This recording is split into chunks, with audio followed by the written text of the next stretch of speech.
Alright, y'all, Stranger Things has ended. Here's my full-on spoiler review for the finale. Spoilers, you have been warned, but I really did like this one overall. Spoilers for Guardians of the Galaxy Volume 3, but kind of reminds me of that, where it's like Guardians 3, well, like, is Rocket gonna die? Is Peter Quill gonna die? Is Drax gonna die? And really no one died, and no one died here, minus 8.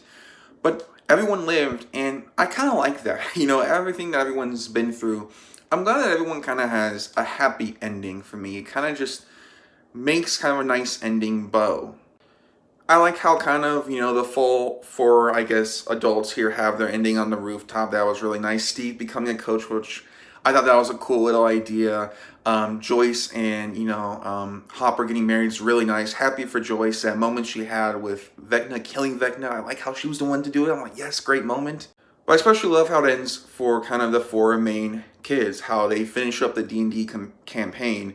I thought that was all really well done. I thought was really emotionally impactful for me was when they finished their D&D campaign, they put up the, stuff on the shelves, Mike's going up the stairs, and a new group of kids come down to begin their journey. And Mike just looks, and he just kind of looks, he's kind of crying, and then he smiles. And it's just, you can read so much into that. And I think that's a really beautiful ending. It's about kind of the cycle of life. This was about kind of the nature of life, growing up. So many people grew up with this show, and I think that's just a really poignant ending. I also like how kind of Mike was saying, yeah, it's a happy ending, but there's still more life. There's still more to experience. And I don't know, I really like how that whole thing progressed. I thought it was just really well done in all honesty.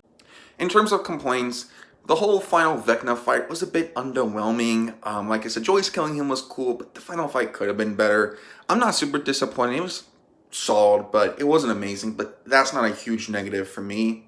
I also say I wish when Mike was telling us about Eleven and that, the fate of her and, that he believes she's still alive, I wish they did not show footage of her. I wish it kind of just left it up to interpretation that is she alive or not, because I think, and that's why I don't think they killed her off, because I think they show her, going to that village. That's the whole point of debate. But overall, I thought that final shot of the door being closed was a great way to end a really great series.